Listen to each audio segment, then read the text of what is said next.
To get Brent's first love back, I became the kidnapper's new hostage. Brent said the sniper was in position, and I wouldn't be in any danger. But he didn't know that in 5 minutes, the kidnapper would detonate the bomb on him, taking me down with him. The kidnapper pressed the gun to my head and pushed Sigrid toward Brent. I saw Brent nervously checking Sigrid over, then his frown relaxed, and he pulled her into a tight embrace. From start to finish, Brent never turned his head to look at me. "Host," the system's cold voice rang in my ears, "it seems your mission to win over Brent has failed again." It was the 3rd year of my marriage to Brent, and my 9th attempt to win his heart. Unfortunately, he still didn't love me. 10 minutes ago, Brent had agreed without hesitation to the hostage exchange. "Kathy, they fear your family, they won't harm you." Brent, though reluctant, still gave a silent signal to the bodyguard beside him. "The sniper's in place. Sigrid is fragile. I don't want her involved in this bloodshed." The bodyguard's hand rested on my shoulder, pressing down with subtle force. I was frozen, and reluctantly muttered okay, but inside, I couldn't help but curse. Brent had no idea that 5 minutes later, the kidnapper would detonate his bomb, and we'd both die. Once bitten, twice shy, and before I died, I had the system lower my pain threshold with practiced ease. I remembered the first time I tried to win over Brent. Sigrid and I were trapped in a fire, and Brent scooped the unconscious Sigrid into his arms. He glanced at me, wounded and abandoned, and hurriedly said, "Wait for me." Then he disappeared from my sight. At that moment, I naively thought Brent would come back to save me. But after I was burned alive in the flames, I realized Brent was busy consoling the now conscious Sigrid. Perhaps the system saw how much I suffered before dying, so afterward, I gained the ability to adjust my pain sensitivity. The system told me I had one final chance. I knew that if I failed again, not only would my wish never come true, but I'd be completely erased. "Kathy, I don't like you. Have you lost all your dignity?" With a sharp crack, Brent slapped my hand away from his arm. The familiar scene, the familiar words, the familiar hellish beginning. I had returned to the day Brent was forced to marry me. Brent's voice was loud, and the guests immediately turned to look at us. They whispered, their eyes filled with clear mockery. I ignored the malicious looks and the sting in my palm and silently followed Brent, waiting for the first opportunity. As we passed through the hall, the crystal chandelier overhead suddenly began to fall. In the past, I always pulled him aside just in time. Then, I'd feign fear and cry a few tears in his arms. Seeing this, Brent would feel awkward and refrain from speaking harshly to me. But I never expected Sigrid to be standing right beneath the falling light this time. Brent, unwilling for Sigrid to see me, glared at me and threatened, "Kathy, if you don't want to die, get away." But in the next second, he followed my gaze and noticed the chandelier swaying above Sigrid's head. "Watch out!" Brent shouted in panic and lunged at Sigrid. "Brent!" I rushed forward and shoved them apart with all my might. Brent couldn't be hurt. If he died, my mission would fail instantly. In that instant, I didn't have time to adjust my pain threshold. Ah! It felt like my organs were being crushed, and the intense pain made me pass out. That night, our wedding hit the trending topics. The grand, luxurious wedding ended in a joke. In a widely circulated photo, Brent was kneeling on the ground with Sigrid in his arms, his shocked eyes fixed on the scene nearby. There, I lay in a pool of blood, unconscious, life uncertain. When I woke up, I didn't see Brent. Sigrid had an asthma attack from the shock and was sent to the hospital with me. Brent only glanced at me briefly, then stayed by Sigrid's side. My mother, infuriated and helpless, asked me, "Is it really him you want?" "Mom, if anything happens to Brent, I won't be able to live either." I spoke the truth, subtly but honestly, but Brent happened to overhear me as he entered. He looked at me with a complicated expression, a mix of frustration and confusion. He thanked me and then apologized. "She's not fully recovered, so she couldn't thank you in person." After my mom left, Brent casually added, as though Sigrid were the one who had been hurt. Since I didn't want to see Sigrid's fake display of sympathy, I nodded indifferently. The doctor said my condition was unstable, and I couldn't be left alone. Perhaps to repay my life-saving act, Brent volunteered to stay by my side. But not long after, he received a call from Sigrid. Her delicate voice came through the phone, "Brent, are you with Kathy?" I suddenly craved the dessert from that shop on West Street. "I'll go get it now." Without hesitation, Brent agreed before she finished speaking. I clearly saw the smile on Brent's face. That fool, his love-struck brain. After hanging up, Brent seemed to remember the doctor's instructions and looked at me awkwardly. I knew that dessert shop, the line was always long. I generously told Brent not to worry about me. He hesitated for a moment, then stood up. Sorry, I'll be back as soon as I can. He nodded slightly, then casually asked if I wanted some too. I shook my head gently and gave him a hurt yet lonely look. Brent hesitated, then left. A fleeting look of guilt crossed his face. But I never expected things to go this way. As soon as Brent left, I felt a sharp pain in my head. I struggled to stay conscious and pressed the call button. The nurse quickly wheeled me into the ICU, but they couldn't reach Brent to get his signature. The system told me that Brent was in line and hadn't heard the phone ringing. God, I should never have pretended to be understanding to gain his favor. I regretted it immediately, rolling my eyes before losing consciousness entirely. When I woke up again, I saw the slap mark on Brent's face and couldn't help but laugh. Kathy. Brent turned his face away in annoyance. Did you do this on purpose? I was only gone for 10 minutes, and you got yourself into the ICU? I shook my head, holding back my smirk and weakly murmured, sorry. Perhaps out of guilt, Brent froze for a moment before awkwardly closing his mouth. That day, for once, Brent stayed with me until Sigrid once again troubled him. Brent, is Kathy awake? After I had the dessert, my stomach's bothering me. Can you call the doctor for me? Princess's orders, Brent was duty-bound to follow. Rest well, I'll come to help you check out next week. Before hurrying off, he threw me a brief instruction. I nodded but didn't really care. Brent had said similar things countless times. But without fail, he would always break his promises, because of Sigrid. After he left, I noticed a small cake on the table. It had been there too long, the cream had melted and congealed in a sticky mess. It looked completely unappetizing. Without any expression, I threw it in the trash. The day I was discharged, Sigrid happened to be moving. Brent sent his assistant to pick me up. When I woke up from the sofa, I realized I was covered in Brent's coat. Brent was working in his study, and I decided to seize the chance to be attentive. I brought him a cup of hot milk. Thanks. Brent didn't lift his head, frowning as he rubbed his chest. That immediately set off alarm bells in my head. Brent has congenital heart disease, and whenever he feels unwell, he does this. Where's your medicine? I noticed Brent's lips were turning purple and nervously asked. I accidentally left it at Sigrid's house. She said she has a lot of stuff to move, and she'll give it to me when she finds it in a few days. Brent acted as if it didn't matter, and my frustration instantly flared. Do you have a problem with your heart or your brain? Doesn't she know how important that medicine is? I was so angry that I raised my voice. In a few days, you might turn to dust. As soon as I mentioned Sigrid, Brent's face turned sour. He got up, his expression stern, and grabbed my arm roughly. Get out. Brent was so strong that I felt a sharp pain in my back. It hurts, my wound has reopened. I cried out, but Brent ignored me and dragged me toward the door. Let go of me. No matter how hard I struggled, I couldn't break free, so I bit his arm in desperation. Brent suddenly stopped. He let go of my arm and bent down in pain.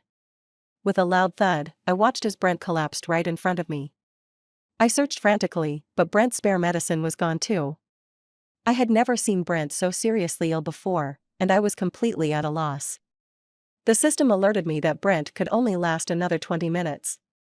The nearest city hospital was only a 5-minute drive away. Thanks to the system, I managed to carry Brent on my back. Ouch. The pain from my back wound flared up again, and I couldn't help but groan. Warm liquid soaked both my clothes and Brent's. But I gritted my teeth and struggled toward the parking lot. Kathy, Brent murmured weakly, put me down, you're bleeding. He caused me to lose my balance, and I stumbled, nearly falling to the ground. When I cried out in pain, Brent ignored me, but now, when I was trying to save him, he was causing more trouble. Don't move. I shouted in frustration, slapping Brent hard on the back. You. Whether out of anger or embarrassment, he passed out again just after he spoke. I shoved Brent into the car and, as soon as I touched the steering wheel, a chill ran down my spine. The painful memories rushed in. It felt like my hands and feet were frozen, and tears began to flow uncontrollably. I cried out, begging the system for help. The next second, the car engine started. Help! Help! As soon as I reached the hospital, I screamed, dragging Brent out of the car. Brent can't have anything happen to him. I was frantic, watching him being carried away on a stretcher. Then my legs went weak, and I collapsed to my knees, covering my face as I cried. This hospital was very familiar to me. I had come here with Brent many times. Each time, I would accidentally pass by a certain room.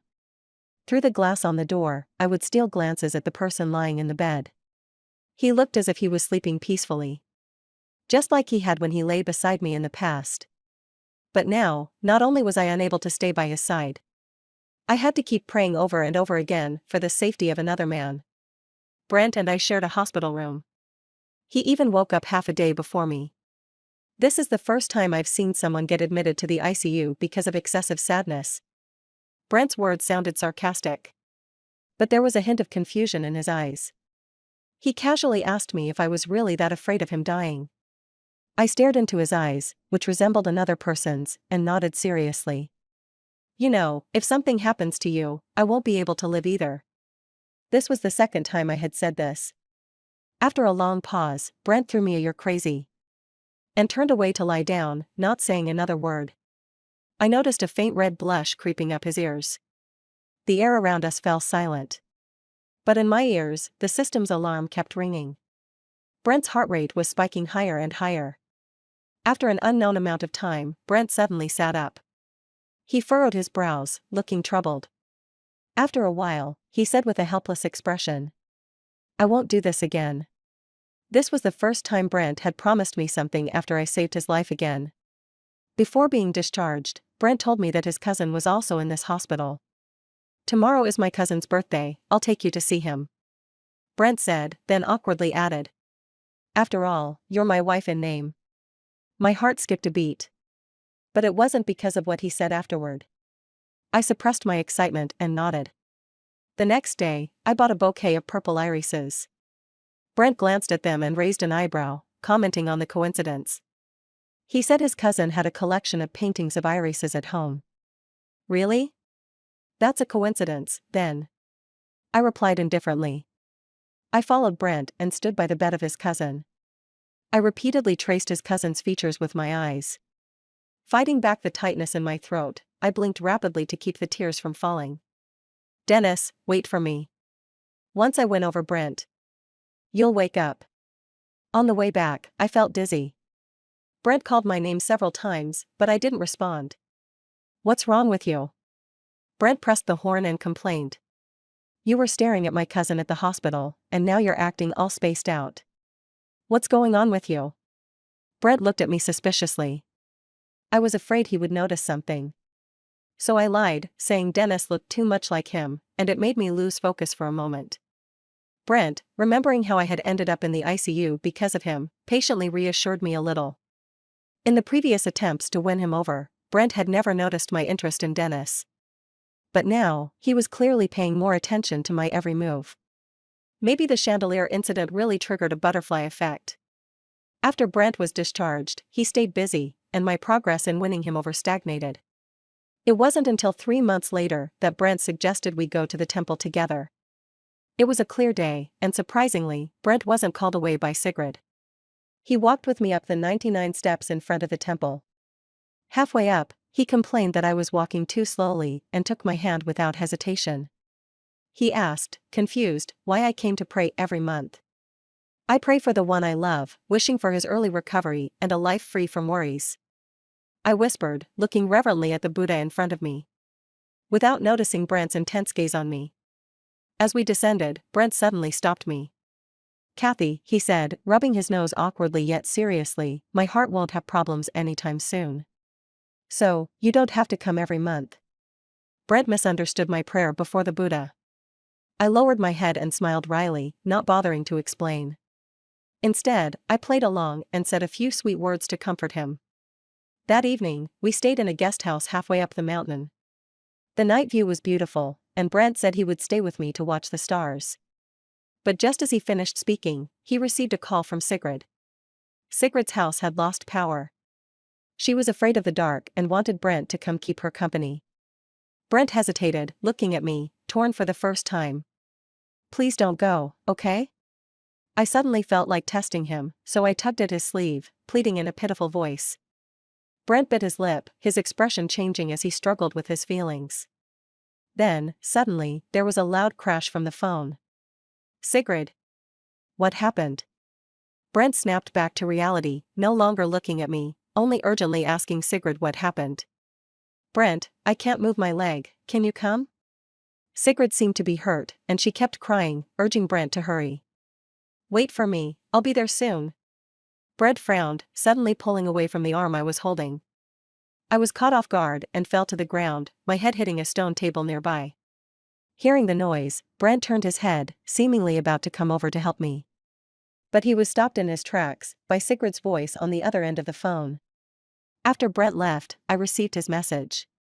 He asked if I had hurt myself badly when I fell.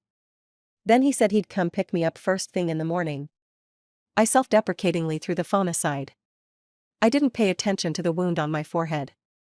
Instead, I sat in the yard and started counting the stars. Dennis once told me that every star in the sky represents a wish from someone in the world. But suddenly, it started raining, and everything turned gray. I couldn't find the star that belonged to me anymore. "System, will I still fail this time?" The system didn't answer, only letting out a pitiful sigh. In that moment, pain, grievance, sadness, and exhaustion. All the negative emotions surged in my heart. I couldn't hold it in anymore and broke down in tears. I cried so hard that I couldn't tell if the wetness on my face was from the rain or my tears. Until an umbrella covered me from the wind and rain. "Kathy." A familiar voice called out. I quickly looked up, hardly believing my eyes. I had never seen Brent looking so disheveled. His hair was wet, sticking messily to his forehead. "Kathy," Brent gasped, irritated. "Are you planning to cry here all night?" I looked at the redness spreading across Brent's face and felt deeply worried. "Brent, is your heart okay?" Brent stared at me with a complicated expression, opening his mouth as if he wanted to say something but then stopping. The air was so quiet, it felt like only the sound of the rain was left. But once again, the system's alarm went off. It was because Brent's heart hadn't calmed down for a long time. "Ugh." A resigned sigh broke the silence. Brent's lips curved up, a mix of helpless affection. "Kathy." He suddenly bent down and got closer to me, his voice softer than I had ever heard it. His breath brushed my face. "If you keep looking at me like this, I'm going to kiss you." Brent softly told me to close my eyes. He was getting closer and closer. I was startled and quickly turned my head. His warm lips brushed against the corner of my mouth. This was my 10th attempt at winning over Brent. But it was also the first time he kissed me. Brent explained that after the heavy rain, he had felt uneasy. So he ignored Sigrid's pleas and braved the rain to come back to the guest house to find me. "I'm glad I came back, or you'd still be out there in the rain." Though it sounded like a complaint, Brent's eyes were filled with concern. I just quietly thanked him and fell silent. After I avoided Brent's kiss, the atmosphere between us became subtly awkward.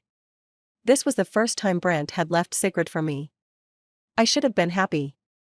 But because of that kiss, I was filled with anxiety. I didn't know how much longer it would take to successfully win Brent over.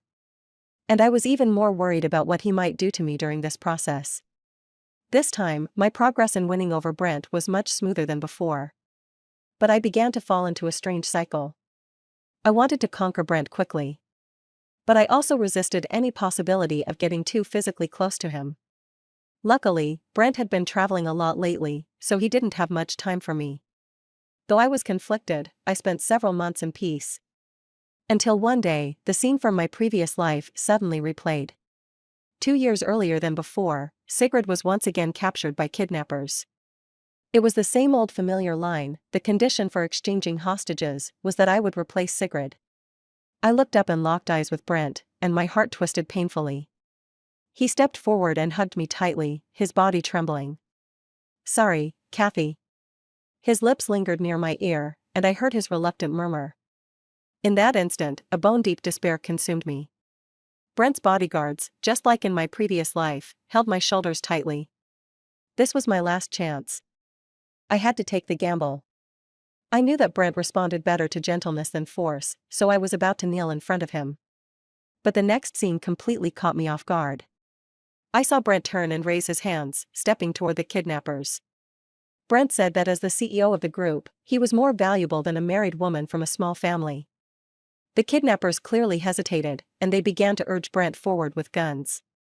I was stunned, my mind going blank, with only one voice repeating over and over in my head. He can't be harmed. I struggled like crazy, trying to rush over. But the bodyguards held me back tightly. Brent! Come back! Come back! I collapsed on the ground in despair, my vision blurring. I cried out loudly, wanting to tell him that the kidnappers had a bomb. But the system blocked my voice. Sigrid was still crying and urging Brent to save her. Brent, however, stopped in his tracks, and for the first time, he turned his head back to me. He stared at me deeply and mouthed, telling me not to worry. I shook my head desperately, watching helplessly as the kidnappers shoved Sigrid aside. The gun was aimed at Brent's forehead. Bang! In the next second, blood splattered everywhere. Ah! Sigrid screamed and fainted. Brent's face was covered in blood. At his feet, the kidnapper lay dead. The bodyguards released me, but my legs were too weak to move.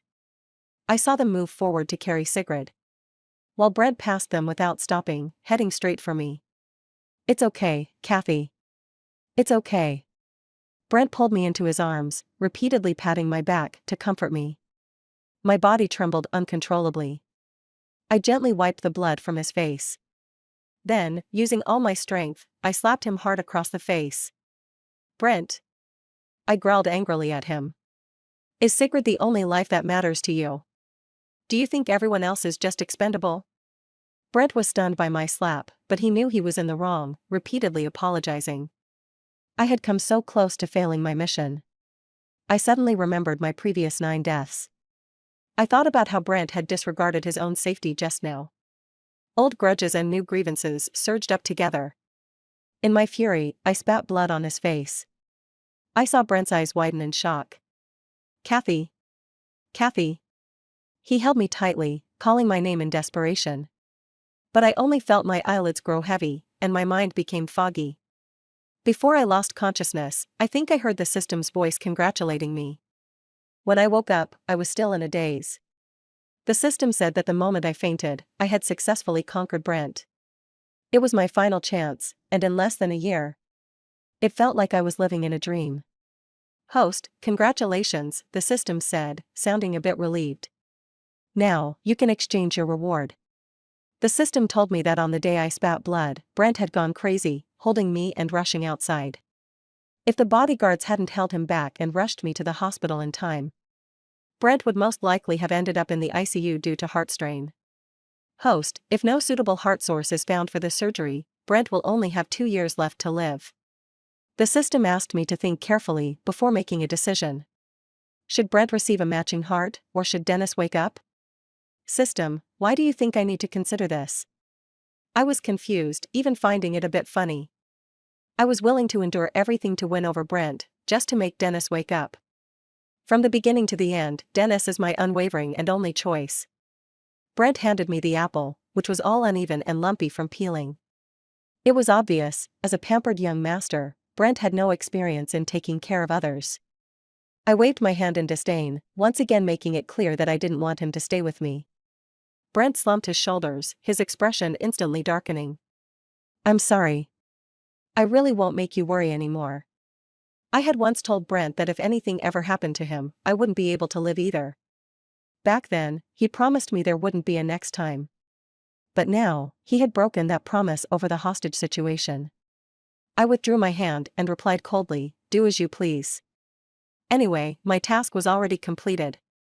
And whatever he did to himself no longer had anything to do with me. I meant every word, but Brent mistakenly thought I was still upset with him. He tried to keep the conversation going, but I remained indifferent. Until he suddenly mentioned Dennis, the one who had been on my mind day and night. Kathy, my cousin woke up a couple of days ago. The doctors said it was a miracle. Sigrid has always liked my cousin, and she was so emotional, she cried for a long time. I figured Brent probably wanted to distance himself from Sigrid in front of me. But I scoffed and rolled my eyes dramatically. Back then, I had gotten so jealous of Sigrid that I made a sarcastic remark to Dennis, telling him he was such a heartthrob with so many girls liking him. Elsa, it's not the same.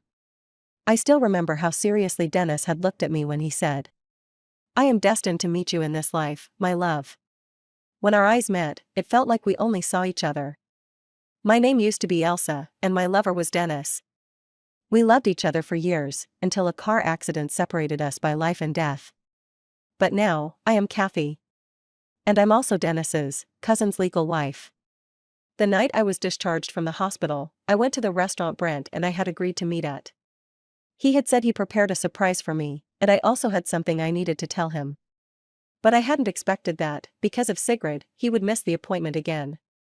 On the phone, he kept explaining that Sigrid had been rejected by Dennis and was heartbroken, so she got drunk at a bar and threatened to kill herself. Let me take Sigrid home, and then I'll come find you. Brent kept apologizing and begging me to wait for him. I was thinking about the thing I still hadn't said, so I had no choice but to patiently wait. At 10 p.m., fireworks suddenly erupted in the sky. The waiter told me it was a surprise Brent had prepared for me. I stared at the empty chair across from me, feeling the waiter had a sense of humor. I just wanted to go home and sleep. Yawning, I called Brent. A familiar female voice picked up. I'm Sigrid. Her voice was sweet, with no trace of drunkenness. He's taking a shower. If it's urgent, I can bring him the phone. Sigrid acted as if she understood, but her words showed a closeness to Brent. No need, I replied, amused. If you want to bathe with him, you don't need to make up an excuse. Sigrid was trying to get back at me by humiliating me because of her disappointment with Dennis. But she didn't know that even if she and Brent were in bed together right now, I wouldn't care one bit. On the way home, my phone suddenly buzzed with a notification, followed by a flood of messages. #mysterious woman appears again, kissing CEO Brent passionately on the street. The explosive headline instantly piqued my curiosity. At the same time, Brent called me. Don't believe what's being said online. Sigrid got drunk and suddenly kissed me. I pushed her away as soon as I could. He sounded both furious and anxious, as if he had suffered a huge injustice. I clicked on the hot search and saw the photos. I had to admit, the angle was perfect. In the photo, Sigrid was on tiptoe, eyes closed, kissing Brent's lips. Though Brent's face was in shadow and his expression unclear. It didn't exactly look like he was unwilling. Maybe this photo would come in handy later? I glanced at the divorce papers waiting for Brent's signature. And before the PR team could delete anything, I pressed the save button. Brent and I returned home one after the other. Without a word, Brent knelt down in front of me, apologizing in an over-the-top manner. Did he really need to go this far with the apology? I jumped in surprise, watching him nervously lift one leg, solemnly pulling out a pair of rings. He said with deep affection that this was something he owed me from our wedding day. Listening to his hurried breathing, I couldn't help but worry that he might faint again when we talked about the divorce. I awkwardly avoided looking at the rings and handed him the divorce papers. Did you grab the wrong thing? Brent only glanced at the papers and his expression immediately darkened. But the next moment, he saw my name signed on the documents. His face turned helpless, clearly panicking. Please believe me, I really don't have anything with Sigrid. He became frantic, his eyes reddening. Last night, she threw up on me. I had to get my assistant to bring me new clothes. After I cleaned up, I was planning to come find you, but that's why I was delayed. She once saved me, and when she said she wanted to end her life, I couldn't just ignore it. I was wrong, I promise I won't leave you for her again. I swear, Kathy. Sigrid saving Brent from a heart attack had caused quite a stir at our school. After Brent woke up, he immediately fell for her. He became her most dedicated suitor. Looking back, my 9 tragic deaths were probably part of their little game. I felt a surge of anger and interrupted him impatiently. Brent, you don't need to keep making promises, just sign the papers. I had never spoken to Brent like this before. He stood frozen, his lips pressed together, looking both lost and wronged. I turned my head to avoid looking at him, but after a while, I felt my knee sink. He had knelt and wrapped his arms around my waist, resting his head on my lap. "Kathy, I love you." Brent's voice was muffled. I tried to stand up, but his arms gripped me tightly. "I should have told you earlier. I was wrong. I won't let you suffer again. So, can we not talk about the divorce? Please, I beg you." Brent kept making promises, like a rejected puppy awkwardly trying to win back his master's affection. The moment the task was completed, I knew he loved me. But I never imagined the first time he would say, "I love you," would be after I had already mentioned divorce. Doesn't he know how cheap late confessions are? I frowned in distaste. "Brent, I have to divorce you." My tone was firm, with no room for negotiation. "Because I don't love you." For a moment, Brent's eyes turned bloodshot, staring at me intensely. I had thought Brent would angrily question me. But to my surprise, the next moment, he broke into a silly grin. He even rubbed his head affectionately in my lap. Was he mentally unstable from the shock? I was completely confused by Brent's behavior, but he confidently said, "So you were just saying that out of anger?" He sounded almost relieved. "With so many reasons to divorce, you actually said you don't love me. You've risked your life for me so many times, and even said if something happened to me, you wouldn't be able to live. You've gone to temples to pray for me every month, and when I went to find Sigrid, you silently cried alone in the rain. Even when I became a hostage, you were ready to replace me, crying desperately. Everything you've done for me, one thing after another, how could you not love me?" With every word Brent spoke, his expression grew more sorrowful. As he continued, his smile faded, and his voice began to tremble. A tear suddenly dropped onto my hand. "I'm sorry." His voice cracked with the hint of tears. This wasn't the first time Brent had apologized to me. But it was the first time I truly felt the guilt and regret pouring from him. Brent's tears soaked the divorce agreement. I remained silent, waiting until his emotions had calmed before speaking. I told him I was moving out and would only meet him again when he was ready to divorce. But Brent stubbornly shook his head, insisting that he would never divorce me, no matter what. "This time, it's me chasing after you," he said. "I'll wait until the day you forgive me." Brent's gaze was as serious as Dennis's. I froze for a moment. Brent was certain that when I said I didn't love him, it was just a harsh reaction from a heart broken too many times. I was at a loss for words. In that moment, I even wanted to tell him everything. But then I thought of Dennis, and the relationship between him and Brent, so I bitterly swallowed the impulse. I knew that, with my current situation, I no longer had the right to be with Dennis.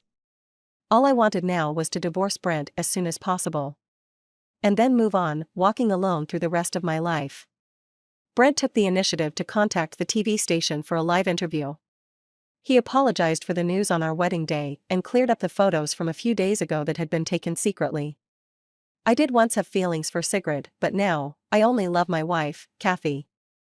I've made many mistakes, hurt her deeply, and now I just want to spend the rest of my life making it up to her."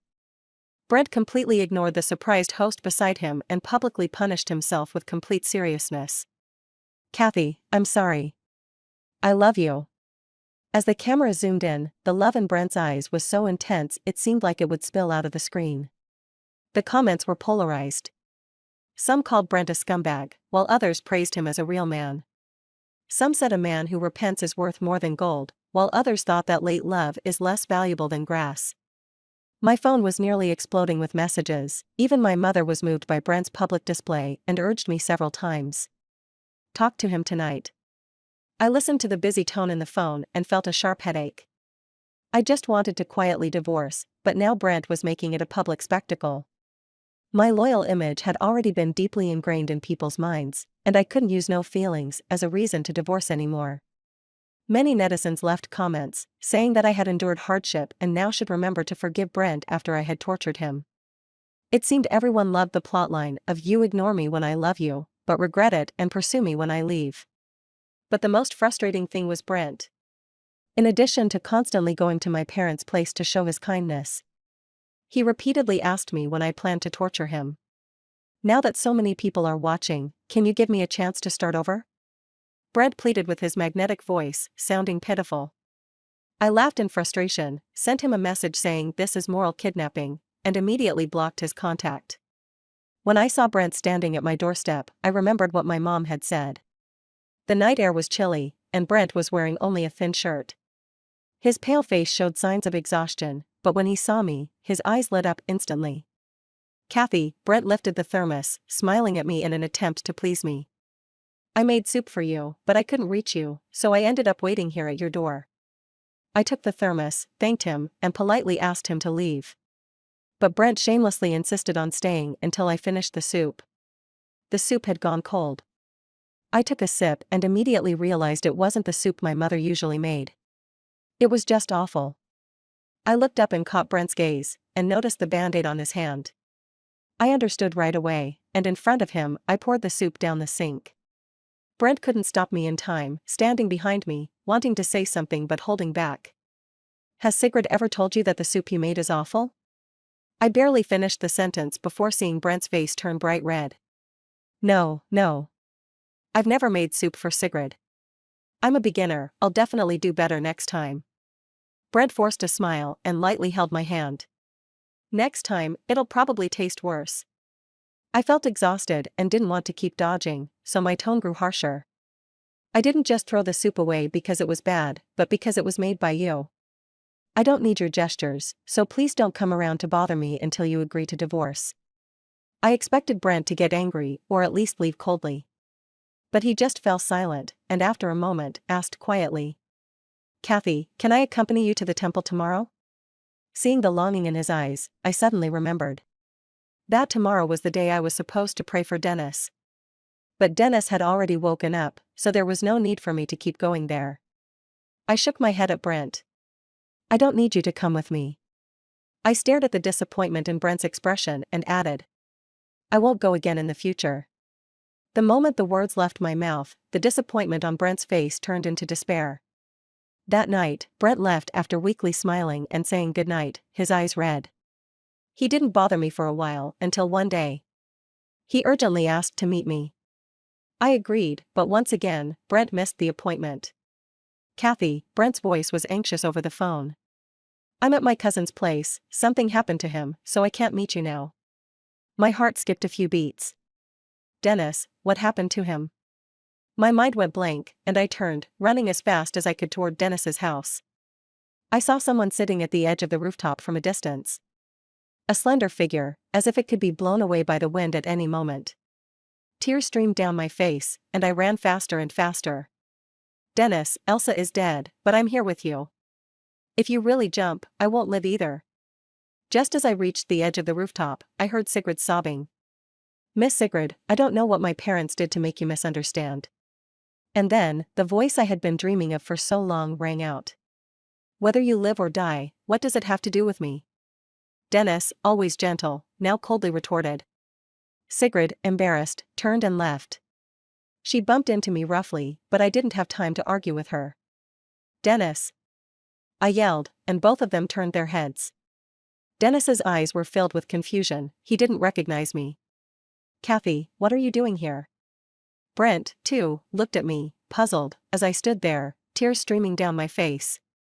"Brent, don't ask, please, just go downstairs and wait for us." I pleaded, and Brent's face changed several times before he silently left. The wide rooftop was now left with just Dennis and me. "Dennis." "Sir, could you please come down first?" I cautiously stepped closer to Dennis. He shook his head and gave a polite but distant smile. "Miss Kathy, I'm sorry, I didn't mean to scare you on our first meeting." Dennis said he was happy because he would soon be reunited with his lover. I watched as his body leaned even farther out. "Don't. Dennis. Elsa isn't dead." In my desperation, I blurted it out. Dennis froze and turned to look at me in confusion. "Dennis, Elsa isn't dead, she just can't be with you anymore." The grievance I had been holding back exploded in that moment, and I cried out. "She became someone else, even someone's wife now, she can never come back to you. She can't come back." My heart felt like it was being ripped apart, and I collapsed to my knees. Until I fell into a warm embrace. "Is it you?" Dennis's voice trembled as he repeated the question over and over again. I cried so hard that no sound came out, all I could do was nod desperately and hold him tighter. I heard Dennis softly ask me if the reason I hadn't recognized him all this time was because of Brent. I frowned, not knowing how to explain to him. But it seemed Dennis misunderstood. He even tried to comfort me, telling me not to feel bad. If you just want to be Kathy, to be Brent's wife, I will keep this secret. All I want is for you to be happy. Dennis' smile looked worse than tears, and for a moment, I felt both angry and heartbroken. Are you really just going to let me go so easily? I muttered unhappily and then kissed Dennis on the lips. I was fully focused on him, not hearing the approaching footsteps. What are you two doing? Brent's furious shout came, his eyes wide in disbelief as he looked at me and Dennis. So this is why you want a divorce? My cousin has only just woken up, and you're already hooking up with him? After we came down from the rooftop, Brent kept mocking me with cold sarcasm. Seeing his face grow paler with every word, I couldn't help but ask if he had his medicine. Why didn't you worry about my heart when you kissed him just now? Brent raised his voice, sarcastically asking me. Under Brent's angry glare, I hesitated but eventually told him everything. From my rebirth, to the system, and how I had to strategize to save Dennis. I didn't mention the fact that I had failed the first 9 times and died horribly. Since I had finally succeeded, bringing it up now would only make me seem like I was seeking sympathy. At first, Brent frowned deeply, but as I continued, his expression turned to stone, unreadable. So, when you said you didn't love me, that was the truth, wasn't it? Seeing me nod, Brent suddenly kicked over the coffee table in front of me, his expression twisted with rage. You're playing with me. How dare you play with me? Brent gritted his teeth, as if he was going to rush at me and tear me apart. But in the next second, tears began streaming down his face. I had never seen Brent look so hopeless. He cried silently, fragile as if a light touch would break him. I opened my mouth, but I didn't know what to say to comfort him.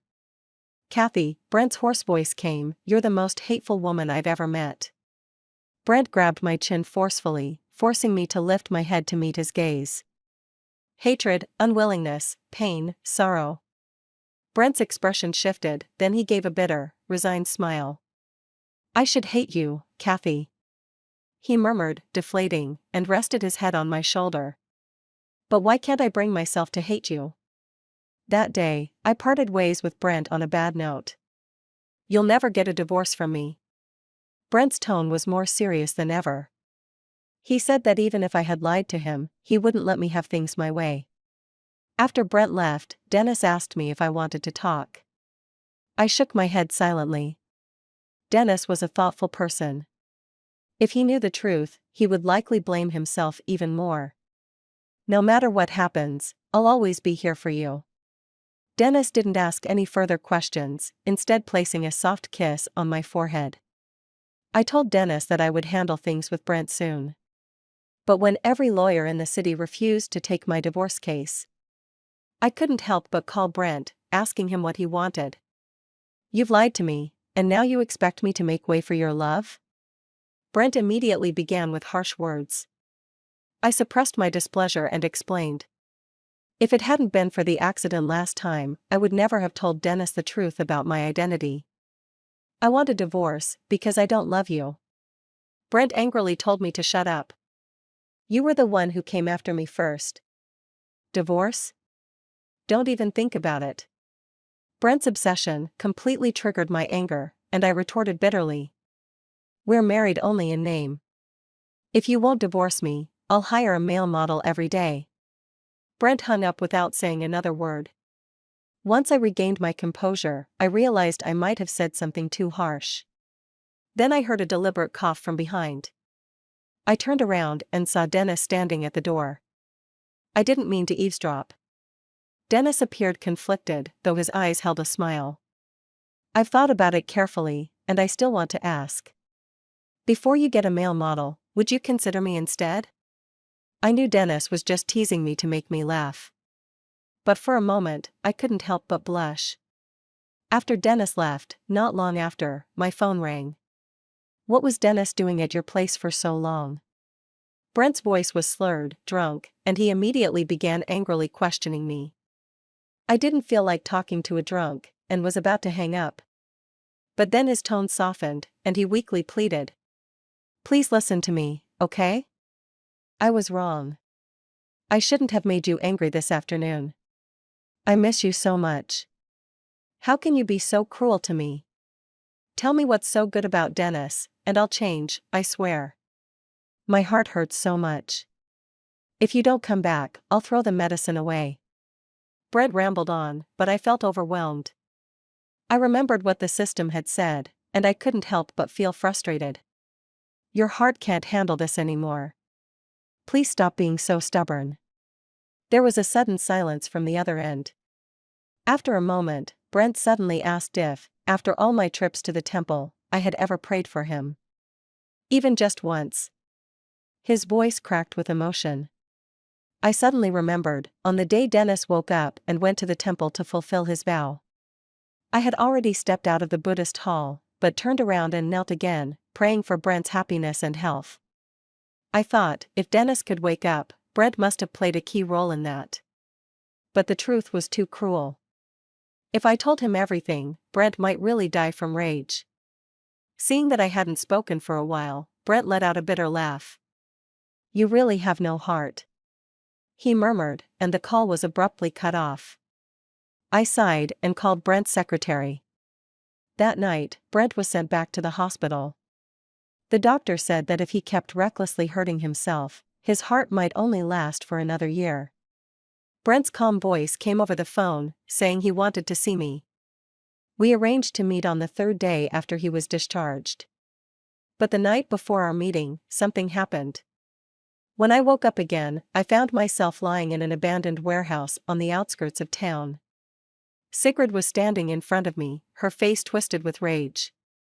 Kathy. Her sharp voice cut through the silent night, sending a chill down my spine. You shameless woman. Having Brent wasn't enough, now you're trying to seduce Dennis too. Brent actually warned me for you. What kind of potion did you feed him? She slapped me twice as she spoke, and the taste of blood filled my mouth. My body felt weak and powerless, and I remained silent, knowing I couldn't provoke her recklessly. But Sigrid had gone mad. She laughed and said she would set fire to the place, making it look like a suicide. You crazy woman. I spat blood and saliva at her face in fury, but she only laughed louder. The warehouse was large, and Sigrid had set fire to a corner on the first floor. She didn't want me to die too quickly. She said she wanted me to watch death approach, suffering every moment. My phone was nearby, but I had no strength to reach it. The system had retired the moment I succeeded in my task. Without its protection, there was nothing I could do but wait to die. Being burned alive was painful, but unfortunately, I couldn't adjust the pain anymore. I thought in despair, until I heard someone calling my name.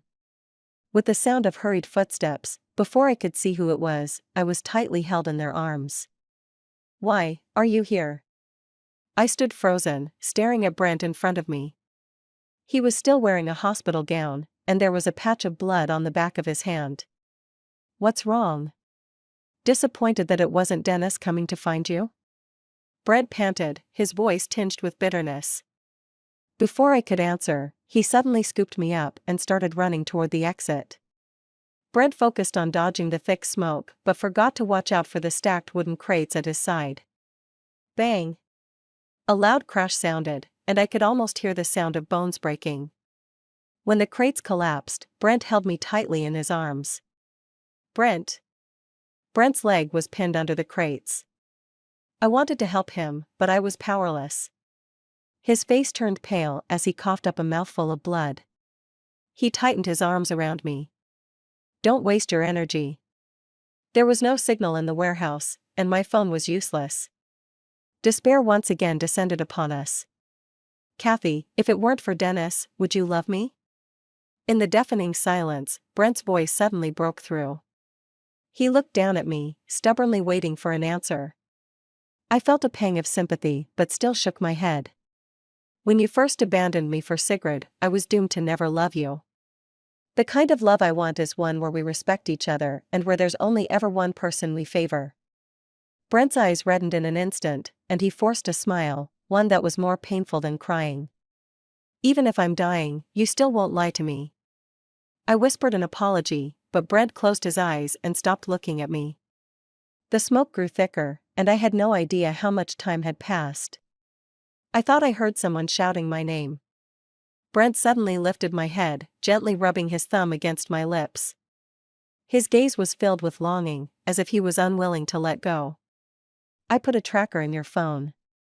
On the way to find you, I hesitated for a long time but still ended up texting Dennis. Right now, I'm so glad I made that decision. Even if you're still cruel to me, I can't bear to have you die with me. A sigh reached my ears, and the next moment, my lips were met with a damp heat. Brent kissed me fiercely. I was so desperate I bit down on his lip. But it wasn't until Dennis arrived that the kiss finally stopped. The fire was spreading faster, and the crates were too heavy. Dennis couldn't move them at all. Get Kathy out first. As Brent spoke, he handed me over to Dennis. Dennis quickly noticed my swollen lips, and his grip around me tightened. Embarrassed, I buried my face against his chest. I'll be right back to get you. When Dennis turned to leave, I heard Brent's voice. Kathy, does it hurt when you're burned alive? I snapped my head up, unable to believe my ears. When our eyes met, the sadness in Brent's gaze almost overflowed. He lowered his head dejectedly and muttered. Turns out all those dreams were real. Dennis, Brent said with a faint smile, looking at Dennis. You know? The reason you woke up is because I finally fell in love with Kathy. But actually, this is the 10th time she's tried to make me love her. She failed 9 times, and each time, she died because I didn't love her. She endured all the pain I caused her, endured the torture of death, just to fulfill the wish of waking you up.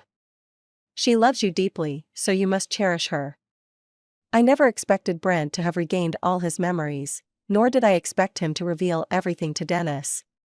He spoke so seriously, almost like he was delivering his last words. Dennis's hands trembled as he held me, tears falling onto my face. When Dennis and I escaped, the firefighters had just arrived. Dennis set me down and was about to rush back into the flames, but as he turned, the warehouse suddenly collapsed. I stepped forward and held on to him tightly. Dennis cried out, calling Brent's name over and over, frantic. I looked at the raging fire before me and remembered the longing in Brent's eyes as he gazed at me. He had smiled and pointed at his lips, telling me that he had already received his reward for saving me.